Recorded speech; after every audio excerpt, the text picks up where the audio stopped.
Welcome to the show. My name is Charlton with Big C. This is Charlton and Big C Sports coming to you worldwide on the iHeartRadio network every Monday through Friday at 5 o'clock p.m. Pacific Standard Time. And I want to say that iHeartRadio is the #1 media company in the United States of America. And Big C Sports has been voted the #1 sports show in the universe. Big C, also, I want to say thank you so much in Latin America. Bienvenidos for following Charlton and Big C Sports, as well as across the pond in Paris, France, and London, England. Of course, Canada. I'm not going to sing the Canadian national anthem, Big C, until I get my voice back. I think those good old boys from Canada, they sent me some things for the holidays, but I don't know if it's helping my voice or not. But I also want to say there's no one I love more than the land of the free and the home of the brave. How you doing for you good old boys down south, Big C? We're just recovering from a masterful weekend of football, college football, and especially that Rose Bowl last night. Oh, my God. And Penn State, yeah. Anything after that, Charlton's going to be anticlimactic. They got the national championship game, which they really boosted with Alabama and Clemson. Yeah. But I don't know if Alabama stands a chance not changing offensive coordinators in the middle of a string.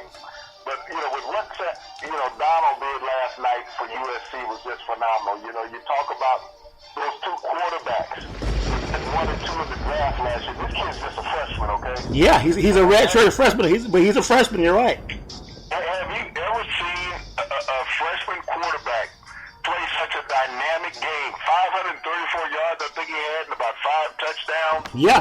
Just an outstanding game. And to lead his team to 17 fourth-quarter points in this comfort behind, dramatic victory against Penn State, who had played so well all game long. I mean, just to see that, it puts a breath of fresh air in college football. But, people had talked, and you and I have had this conversation also.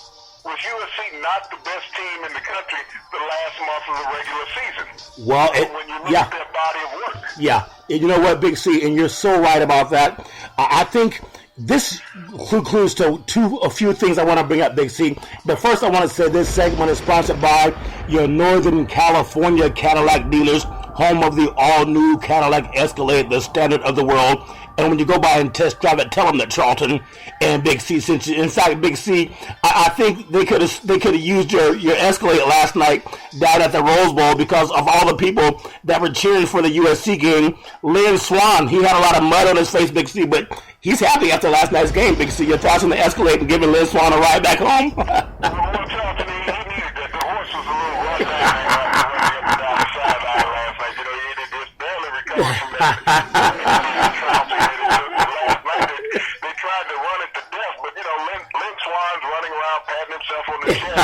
Yeah. For all of what it could, but he was a guy who was even considering getting rid of Clay Helton. Yeah. The slow spot that USC had, but certain people always take, praise. Some credit. Have a turnaround. Yeah, I told you it would be like that. Sort of like when a company stays in this country for a $7 million bonus, hold on, Big C, hold on. How much of a bonus did you say for last night's win, Big C? Well, I was talking about, what Trump gave. Okay. Okay. We give him $700 million bonus, not to move the plant and 700 jobs. And I appreciate those 700 Americans getting the jobs. Yeah. But little do people want to remember, President Obama saved the auto industry in America some 4 years ago. Yeah. 5 years ago. Yeah, but Big C, who cares about cars in the United States, Big C? well, not only cars, Charlton, but we're talking about over 100,000 jobs that President Obama saved. People, how quick they forget.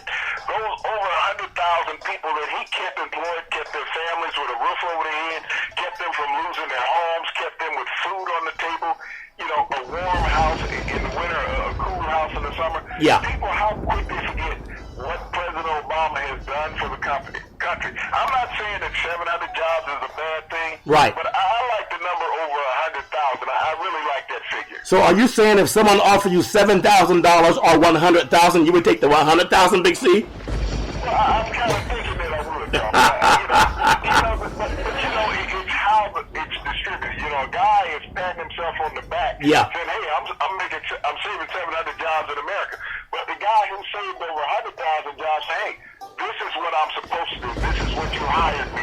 So you're saying you're saying that President Obama looks too much like Dak Prescott, even though he had the country doing great. They got to bench him. Is that what you're trying to say? You want all his accomplishments to go away because you're in love with this guy with the big mouth. Yeah, that's so funny, Big C. And you know, you brought up something too. I know we talked about Lynn Swann, and it was a stellar performance last night by USC and Penn State. I want to really give a lot of praise to both of those programs. Even though the kids didn't make any money, both universities walked home with a big paycheck, Big C. But I noticed on the sideline there were so many people from the past days. Kajana Carter was there for Penn State. One of their famous plays in the Rose Bowl was when he ran an opening kick. I think his opening touchdown about 75 yards versus Oregon back in the day. And of course, they had the great Marcus Allen. He was there, and so many of the great alumni. You mentioned Lynn Swann, but I want to bring up this point to you, Big C. Both of those programs, whether it's USC and Penn State, they were both in trouble, you know, not necessarily for not having good football teams, but they were in trouble for the scandals at USC under Reggie Bush and also Pete Carroll and also Joe Paterno. It's amazing how they bounced back. Not any mention of the scandals, Big C. Well, it wasn't, Charlton. It's not a pretty situation that the networks want to talk about. They don't want to talk about the past. But, you know, I want to praise Coach Franklin for bringing, you know, the Penn State programs from the shambles that it had fallen into under the previous administration. You know, he has gone on and he has built this program up with pride and integrity. Yeah. He doesn't get the credit of some of the bigger name coaches around the country, but he took this institution, Charlton, that had all the sanctions that they could put on it other than the death penalty. Yeah. And brought it back. They reduced it down to 60, 65 scholarships a year. And, you know, this was a 4-year problem that they had at Penn State. Yeah. Just like with USC, you know, when Carroll left, you know, they had sanctions with the program, reduced scholarships. But Helton, you know, has come in. You know, they brought in Sarkeesian, who couldn't get over his chemical dependency. Yeah. And you know, he let the program go as well as your boy who just left Alabama, Lane Kiffin, and they following each other for some reason. Yeah. Sarkeesian will be down there in Florida Atlantic next. Hey, all I got to tell Dabo Swinney is don't take any Gatorade that Alabama offered you in calling it Southern hospitality. I think the USC horse had the same thing wrong with his throat that I have with mine, Big C. So just be careful, Dabo Swinney. Don't drink the Gatorade that Alabama gives you. But you know, something that I really love, too, about last night's game, and it's not just the fact that these guys had a great Rose Bowl. I remember watching the Rose Bowl back in the day when I was a little boy, and there was always Pete Jackson calling the Rose Bowl, the play-by-play, and no one could do it like Oral Nelly. And I miss his voice during the games. But what I noticed about that game, Big C, it was a packed house. Every seat in the Rose Bowl was taken, unlike some of the other ancillary bowls that for some reason we still need to kind of milk not the broadcasting, but milk the corporate sponsorship. And this game, not only was it a beautiful environment, but everybody was there from celebrities. And you know, we talk about celebrities in sports all the time, and you had so many famous people at the Rose Bowl. I just thought for the great University of Southern California and Penn State, for them to go to the abyss when it came to their program being hit with scandal, that shows, Big C, that you can build a program back if you have the right people in charge. Does that make any sense? Well, you know, Charlton, it's truly what it is. And when you talk about these two programs that have struggled, you know, with the sanctions that they had, and it was the pride of the alumni, and that's what you talked about at the beginning, Charlton. Yeah. With all the former alumni being on the sideline, you know, Kenyatta Carter, you know, former overall #1 draft pick of the Cincinnati Bengals. You know, his career was marred by injuries. But you think about Marcus Allen, Heisman Trophy running back. Yeah. When you think about Marcus Allen, Charlton, he's the only running back to play in the backfield with 2 Heisman Trophy running backs when he was in college. When he was a fullback, Charles White won the Heisman. Oh, yeah. The following year, as a tailback, he won the Heisman, Charlton. So he's the only running back to do that in college football history. And not only that, he's in the NFL Hall of Fame, you know, as a great running back with the Raiders and the Chiefs. So, but when you think about the heritage of both of those great universities, Charlton, and what they've done to the NFL, not just NFL, but to their communities. When you think about the community leaders that have come out of those programs, Charlton, a great lineage of men that have gone out and helped and developed other people in society and become business leaders. Yeah. But, you know, this is what we looked at when you saw a full packed house in the Rose Bowl. It's been a long time since we've seen that. Well, Big C, Yeah. You had two pride situations. Penn State had come back from the abyss, as you spoke about, and brought that program back to prominence. Those teams that they talked about being the best teams in the Big Ten, who represented the Big Ten in the Rose Bowl, Charleston, the Big Ten champion? Penn State. Yeah. And you know what's ironic about that, Big C? Even though they lost their game, you had Iowa being blown out by Florida. I think it was 30-3. Ohio State was a shock to everybody. Got shut out by Clemson. I think it was it 31-0, Big C? And then Michigan lost a close game. That game maybe matched the Rose Bowl, but not quite as good when they lost a close game to Florida State. And then Wisconsin beat Western Michigan. So for all the people saying, and they were fighting for Ohio State, and I was one of them to get in, and the Big Ten champion and Penn State could not get in, probably because they're not as sexy, but they do travel well. I think their stadium's even bigger than Ohio State Stadium. But what I do notice is the championship team that they got jaded in the Big Ten conference, their own conference.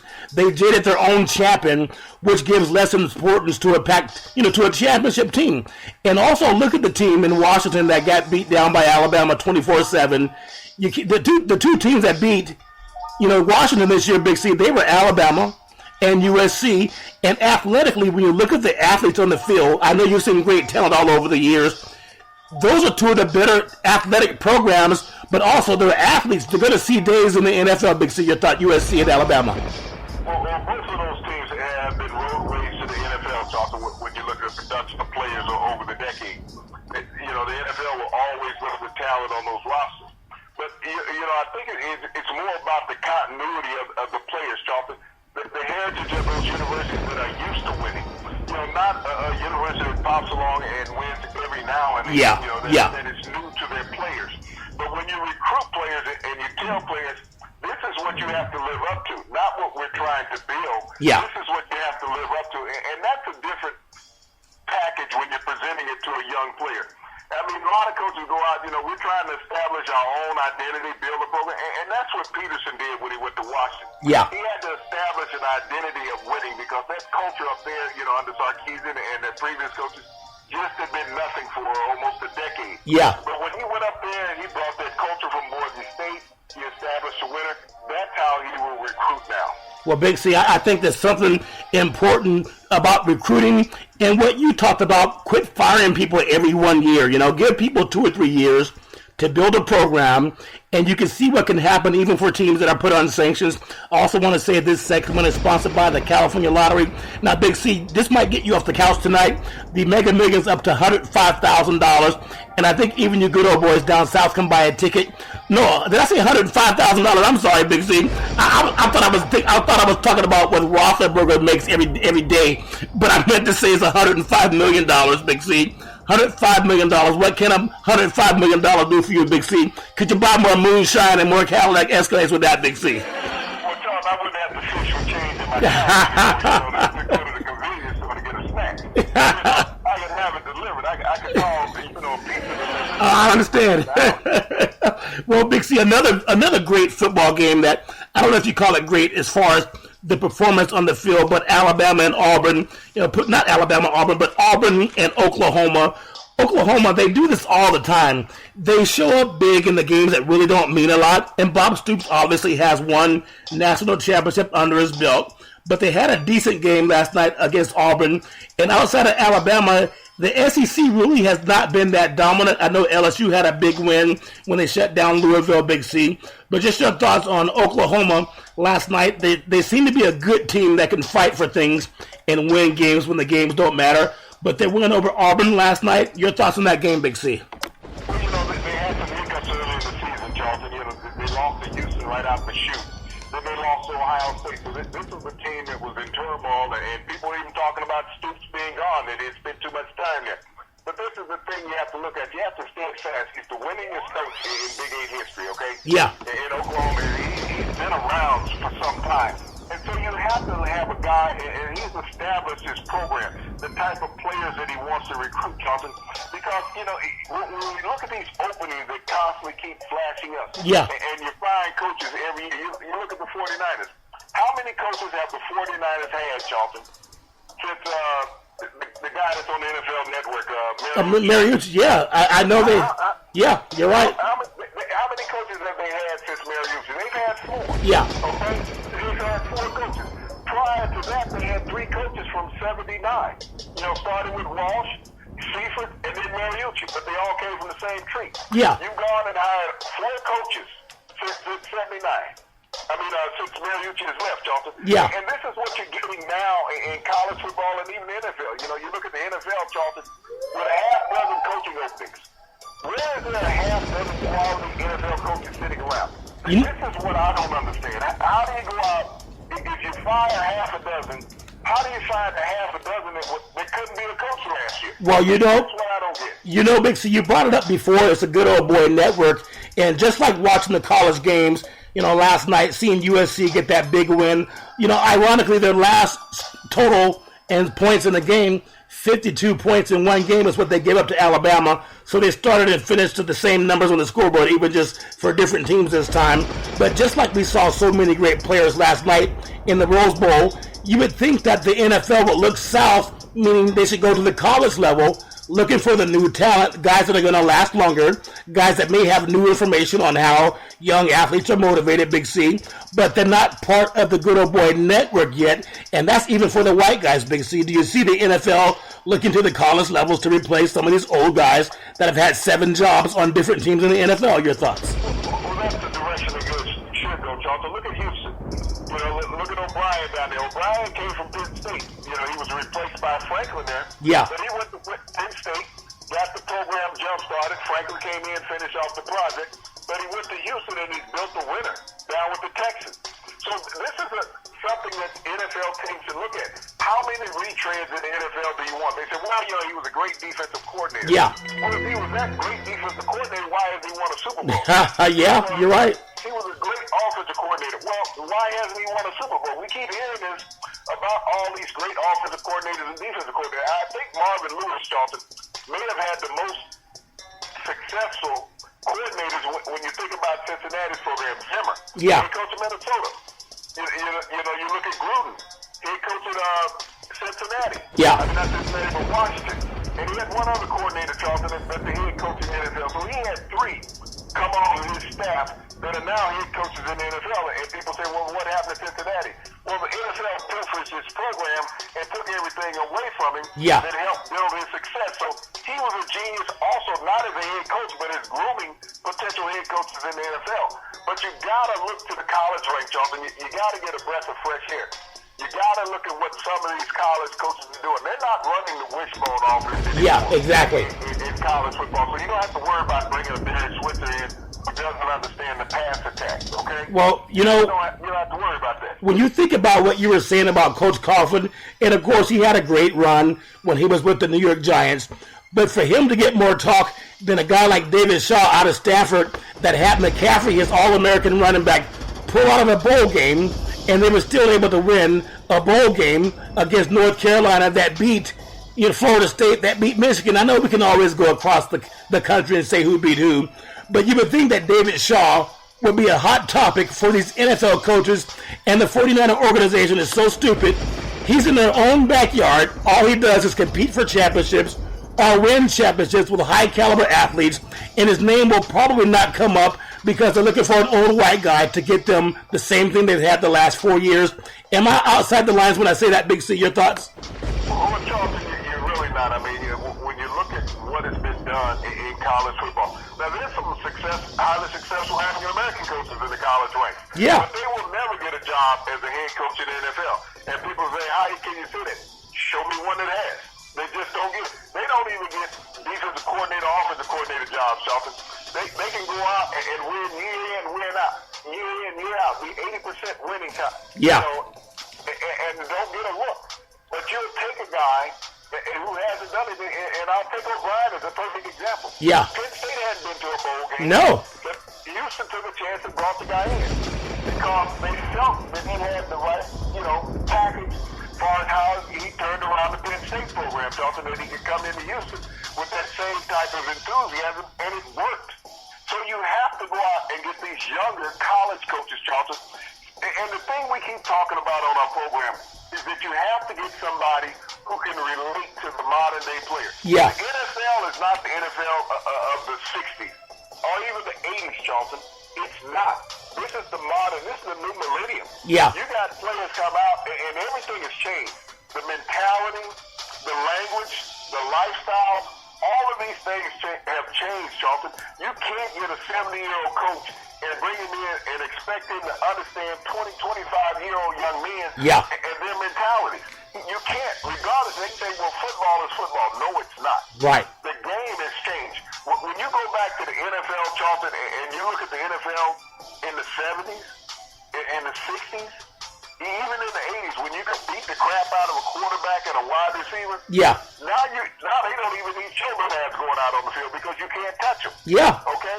The game has changed, so the way you look at protecting and preparing players for a game, Charlton, is completely different. You know, defensive backs could ride a player all up and down the field when I played. I mean, there was no such thing as a 5-yard rule. Yeah. Now after 5 yards, you can't put your hand on him. Well, Big C. If he was in the pocket, I don't care if you released the ball, you could still drill him. If there was a chance, you might get a flag. It was like the Cam Newton rule. Yeah. Throw the flag. Well, Big C, that's very well said. I also want to say this segment is sponsored by United Labor, guaranteed $100,000 life insurance with no medical questions. We are also endorsed by the American Heart Association and the American Cancer Society. We're looking to work with all of the unions in the country under the AFL-CIO, and we're looking to hire over 1,000 licensed insurance brokers because we want to put people back to work. And Big C, when you're talking about coaches and how you hire them, you know, Jed York, who's the CEO for the 49ers, he said he's looking for a coach and a GM that can get along. Well, it's so naive of this young man, and he's a multimillionaire, maybe even a billionaire, so who am I to talk? But last I heard, when you want to look for talent, you look for guys in your backyard first. You don't go 3,000 miles away looking for it. And the guy down at Stanford, who's also African-American, who has the highest winning percentage in the Pac-10 or Pac-12 since he started coaching, Big C, the highest, not number 2, but number 1, okay, and that's David Shaw. If you don't get your limousine and go down to David Shaw on the Stanford campus and say, here's a checkbook, we're giving up $28 million in the last 2 years, hiring guys that we fired after 1 year. Let's give you $28 million over 4 years guaranteed. And I guarantee you he would do the same thing with the 49ers that he's done to Stanford, which is have them competing for championships. Do you think I'm out of bounds or did I hit a home run, Big C? Well, no, Jonathan, he's a perfect fit for the scenario. And I'll tell you somebody who also would be a perfect scenario. I mean, the 49ers need to look at hiring an African-American GM. And the perfect fit would be Louis Riddick off of ESPN. He's on there. He's amazing. Former GM in the NFL. But yeah. You know, when you talk about a guy who sit around and he's evaluating talent every week of NFL season because he's working on this network show. Yeah. And so he's telling people what's there and what's not there. Well, see, Big C, that makes sense, but unfortunately, you know it's true. You make too much sense is what you're saying. Just like looking for David Shaw, I think Palo Alto and Levi Stadium in Santa Clara can't be more than 20 miles apart, Big C, and it's like you can't see the forest for the trees. Unfortunately, a lot of these Caucasian owners, they don't like black men unless they're in a uniform, and that's not being flippant, that's just a fact. Well, Thompson, that's not always true. Look at the Dallas Cowboys. They got the best black quarterback in the NFL, the best quarterback in the NFL as far as productivity. Yeah, as an athlete, Big C, as an athlete, but not part of the GM. They don't do it for the GMs or the coaches. Yeah, but look at what he did as a player. Yeah. He was going to set a winning record for a rookie quarterback. He was going to have his team in the Super Bowl, but, they couldn't stand the success of seeing someone of color doing that down in Dallas after all these years. No, this is Tony Romo. He's been here, 12 years and he hasn't got it done, but now we've gotten to that pinnacle. Let's let him walk it in. And that's the whole scenario that's playing out in Dallas, just like when we don't get an opportunity for an African-American to interview for a head coach. I mean, the commissioner should come out, with his bullish self and just say, hey, this is a joke rule. We put this in place just to lambaste America, make a picture where we're going to look at minorities as potential head coaches. They're not going to do it, Dalton. They're out of the interview before the cup of coffee gets cold, okay? And that's true. Yeah. With an African-American potential head coach. And they're always going to say, well, they're just not ready. What the hell is just not ready? Yeah. So you're telling me that a guy who has a losing record, Gus Bradley, he didn't win a dozen games in Jacksonville. So at what point was he ready? Yeah, that's true. He wasn't ready. You don't win a dozen games. Mike McCoy, in 4 years, won 17 games in San Diego. When was he ready? Yeah. So we go up and down the list because he assistant coach in Denver, Mike McCourt, because Bradley was an assistant coach in Seattle. Yeah. They were assistants. They weren't the head coach. Okay? Yeah, that's true. Tell me when does a guy become ready as an assistant coach because he's white and he's on a team that's winning. And you don't bring the whole team with you when you hire an assistant coach. I mean, Rex Ryan will surface again. He'll have another head coaching job in the NFL. It's just how things are, Charlton. He's been a head coach. He will get a head coaching job. I'm not sure that Buffalo should have fired him. Yeah. But he will get a head coach. Oh, yeah. And Charlton, it will go up and down the ledger. You know, Todd Bowles will be the next coach to get an axe. I mean, the Jets are trying everything they can to get rid of him. They just didn't fire him this year because they could use the excuse of injuries. Okay? But they got rid of his coaching staff. They got rid of all his defensive coaches. Yeah. His offensive coordinator. Yeah. So you leave him as a lame duck. Now I got to bring some guys in to try to learn a new system. Well, you basically set the guy up the field because you leave nobody around on his staff. Well, Big C, that's part of that good old boy system that keeps working. Also want to say this segment is sponsored by One Life America Life Insurance. We're the leaders in the country when it comes to final expense. Also by looking for 1,000 life insurance brokers. We want to put more people back to work and see why in entertainment, when it comes to promotion, Cynthia Evans, she's the best in Northern California. Big C, the last thing I want to bring up on our show today is the NBA. There's so many talented athletes in the NBA, and for the first time in a long time, there are a number of players who are scoring 50 points, almost like a handshake, Big C.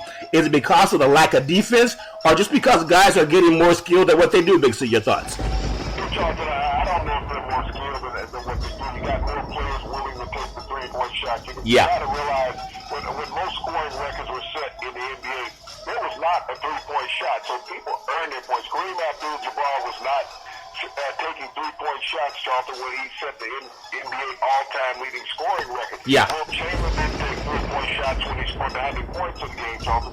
Although Kobe did hit some three-pointers in his final game, scoring 60. Yeah. But you've had 8 players this year, Charlton, score in excess of 50 points. That's one player shy of the record for a season that was set in 62. Wow. They didn't have a three-point shot back then. So you think about the greatness of the players of bygone years. People don't know about them. Yeah. They don't recognize because they're not on Sports Center. Yeah. But, it's a phenomenon going on right now in the NBA with players putting up these massive point productions in games. And when you think about it, Johnson, you haven't heard Steph Curry, LeBron, No, you haven't. Durant, Carmelo Anthony, Yeah. Wallace. You haven't heard some of the great players in the league go out and put up these points. So these are the players that, basically middle-of-the-road players, and you haven't heard of the top elite players in the NBA going out and having one of those monster games. So, at any point, LeBron James can do it. Steph Curry can do it. Kevin Durant can put it up. Even Klay Thompson. Yeah. So you still have a half a dozen players, Charlton, that can easily score 50 points in a game if given the right opportunity. So the NBA right now is having a bit of renaissance. I think some of the older players are sitting back saying, hey, they couldn't have done that at our time because the game used to be more physical. But we've talked about that in all sports. They've taken physicality out of baseball. They've taken physicality out of hockey. They've definitely taken physicality out of football. And you think, how can you make football safer? Yeah. Well, football is not as harsh as it was 30 years ago, boys and girls. Trust me. Yeah. Some of these players couldn't have played back then. These were vicious men back in the day. Well, so, when players get a free run to do a lot of things, John, it's easier to score the 50 points. Well, Big C, that makes a lot of sense. And speaking of players, just want to touch on something real quick. Big C Sports this year, we'll be offering athletic insurance for any professional sports teams on the planet Earth and any collegiate sports teams in the United States, from the NFL to the NBA, Major League Baseball, the UFC, the MLS soccer, and of course NCAA sports. So keep a lookout for Charlton and Big C Sports offering athletic insurance to cover any major sporting event and athlete throughout the world.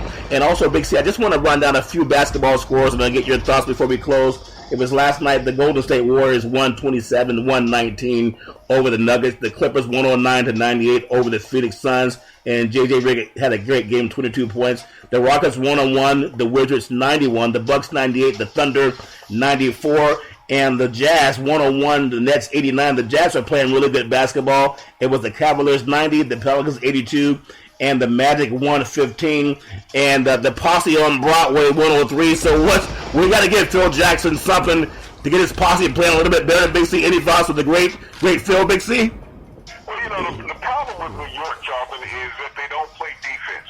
And defense, anybody can shoot and score, okay? Yeah. But defense is a mindset, and I don't care what sport you play, defense is a mindset. You have to want to play defense.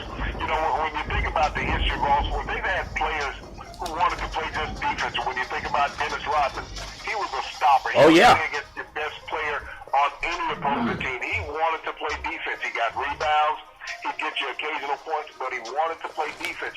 Dennis Johnson, former great late guard of the Boston Celtics, when they were having their run. Yeah. Dennis Johnson was known for his defense in the NBA. That was his trademark.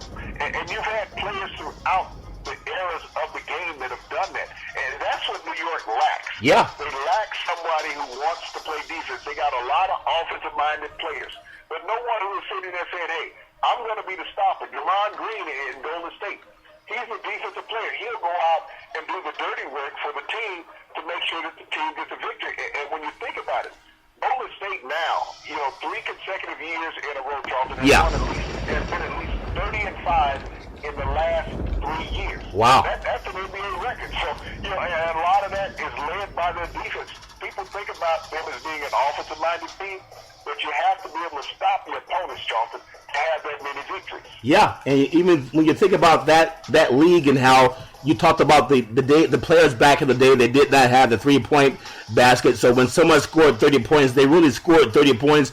Now when someone scores 30 points, oftentimes they only scored 23 points, and they went to the line several times, Big C. So you're right, they had to play a different brand of ball back in the day. But as we come to a close, I just want you to close it out. We have so many bowl games, another bowl game, the final one's coming up that matters to anybody anyway, and that's Alabama versus Clemson. Again, just your thoughts. We had a great Rose Bowl. What does it mean for these athletes that everybody celebrates? The Rose Bowl was packed last night, but there'll only be a handful of players that go on to the next level, and I know that it kind of slips the mind, but no money being paid to athletes, and if it's not being brought up this year, we'll have to figure out how to get that going next year. Your thoughts, Big C?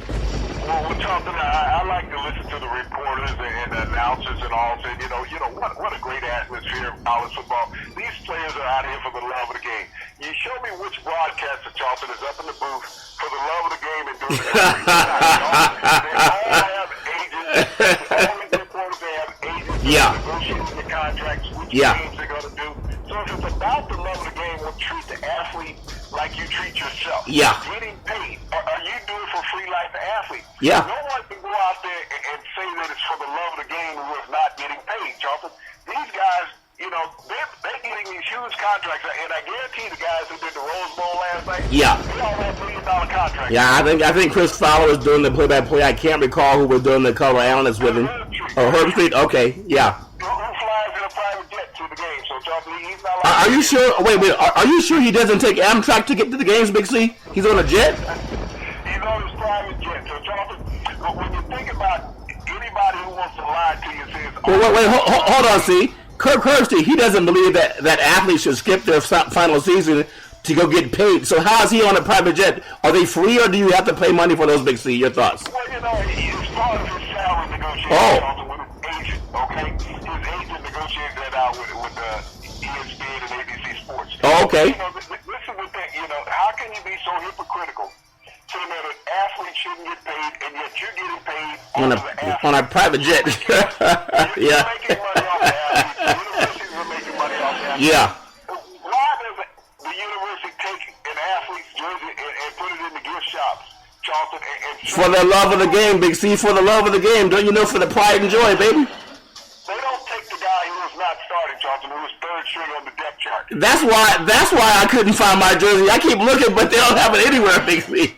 But you take the star of the program, and especially in basketball. Yeah. It's easy to do it in basketball, but even in football, what jersey is going to be hot? Yeah. At USC. Donald's jersey is going to be hot at USC, Charlton. Yeah. Juju Schuster was hot this year. The defense, these in the back. Adari, yeah.